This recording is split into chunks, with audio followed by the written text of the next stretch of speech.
Group 1 అభ్యర్థులకు న్యాయం చేయాలని అలాగే జాబ్ క్యాలెండర్ విడుదల చేయాలని డిమాండ్ చేస్తూ తెలంగాణ జాగృతి నాయకులు మరియు కార్యకర్తలు తెలంగాణ పబ్లిక్ సర్వీస్ కమిషన్ కార్యాలయాన్ని ముట్టడించారు. నిరుద్యోగుల సమస్యలను ప్రభుత్వం తక్షణమే పరిష్కరించాలని డిమాండ్ చేస్తూ వారు నినాదాలు చేశారు. టీఎస్పీఎస్సీ కార్యాలయం ముందు పెద్ద ఎత్తున నిరసన తెలిపారు. ఆందోళన చేస్తున్న తెలంగాణ జాగృతి నాయకులను పోలీసులు అరెస్ట్ చేసి నాంపల్లితో పాటు ఇతర పోలీస్ స్టేషన్లకు తరలించారు. నిరుద్యోగుల సమస్యలపై ప్రభుత్వం నిర్లక్ష్యం వహిస్తోందని తెలంగాణ జాగృతి నాయకులు ఆరోపిస్తున్నారు.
చెప్పినటువంటి విధానాన్ని వెంటనే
పోలీసులు దౌర్జన్యంగా మా మీద హరాస్మెంట్ చేస్తున్నారు. మమ్మల్ని మేము జీతాలు లేక అనేక ఇబ్బందులతో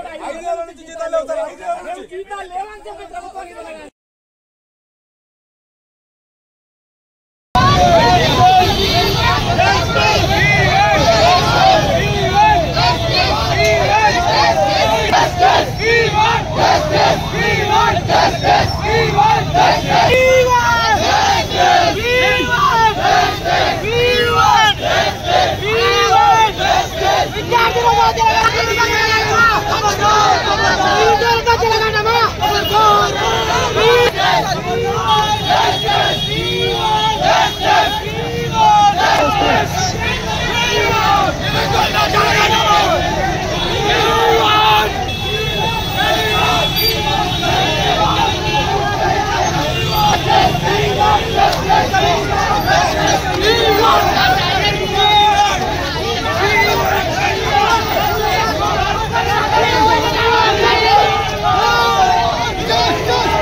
ఏమంటారంటే పిల్లల భవిష్యత్తు ఈ విషయంలో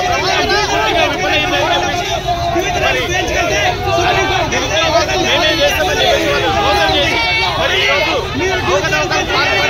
కాంగ్రెస్ ప్రభుత్వాన్ని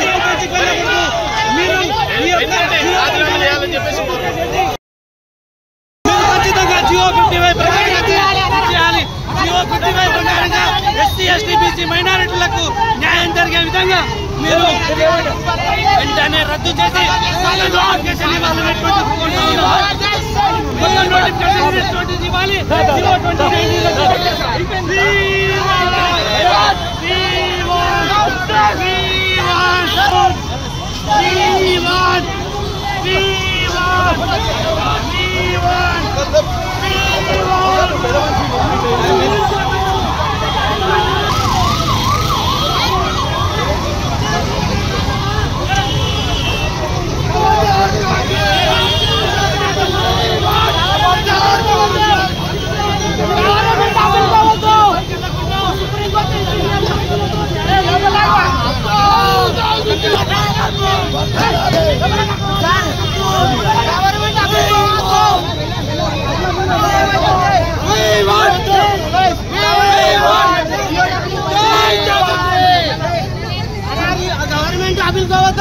అప్పీల్ కొట్టే విద్యార్థులకు నష్టం అవుతుంది, గ్రూప్ వన్ అభ్యర్థులకు నష్టం అవుతుంది. ఆ గవర్నమెంట్ ఆర్డర్ ఆఫ్ చేయాలి, లేకుంటే బిల్లులు తీసి పెట్టాలి.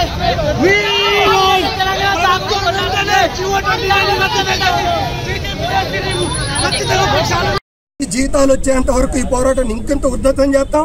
ఇవాళ అనుకుంటున్నారు లోన పెట్టి తాళాలు వేసినామని చెప్పేసి, గేట్లకు తాళాలు వేసినామని చెప్పేసి. రాబోయే కాలంలో ఇంకా సీరియస్గా ఉంటుంది, ఇంకా తీవ్రతంగా ఉంటుంది. జీతాలు ఇచ్చేదాకా పోరాటం ఆగదు.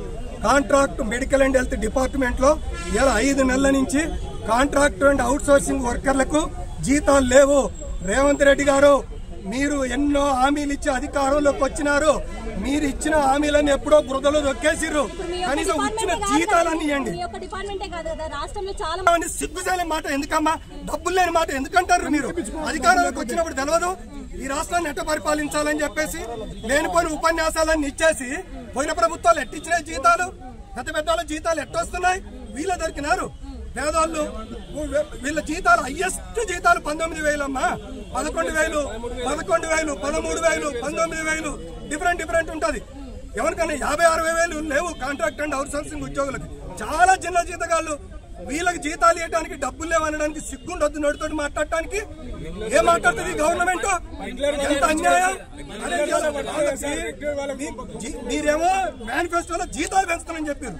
జీతాలు పెంచుతానని చెప్పిన వాళ్ళు జీతాలు పెంచకుండా ఉన్న జీతాలు ఇవ్వట్లేదు. జీతాలు అడగడానికి కొత్త పోలీసు వాళ్ళతో అరెస్టులు, ఎట్టబడితే అట్లా నెట్టించుకోవటాలు, ఎట్టబడితే అట్లా వాళ్ళని తిట్టటాలు. ఏం తమాషానా ఇదేమన్నా? ఏమనుకో నియంత్రిత ప్రభుత్వమా? పక్క దేశాలు చూడటంలే ఒళ్ళు బట్టలు కూడా తీసుకొడతారు. ఇదే పరిస్థితి నిట్టనే అనగదొక్కడం మొదలు పెడితే నేను పోలీసు వారికి కూడా చెప్తున్నా, ఇవాళ మీరు కొంచెమన్నా సమన్వయం చేయకుండా కేవలం కాంగ్రెస్ పార్టీ వాళ్ళ కార్యకర్తల లెక్క పనిచేస్తే రాబోయే కాలంలో వీళ్ళెవరూ భయపడరు. ఇలాంటివి అనేక రకం చూసినాం మేము. తిరుగుబాటు మొదలైతే మామూలుగా ఉండదు, గురిపిస్తారు. మీరు చూసిరు కదా, పత్రికా టీవీల సమక్షంలో చూసిరు కదా, వీళ్ళని ఈ రకంగా నెట్టుడు. ఆడ మేము ట్రాఫిక్ కూడా మేము అడ్డం ఉండమని చెప్పినాం, మేము పక్కన కూర్చుంటామని చెప్పినాం.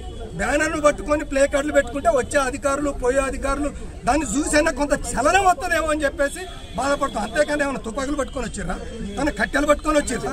ఎందుకు అంత ఆవేశం ఎందుకు ఈ పోలీసు వాళ్ళకి? ఇలా గేట్లు పడేసిరు కదా.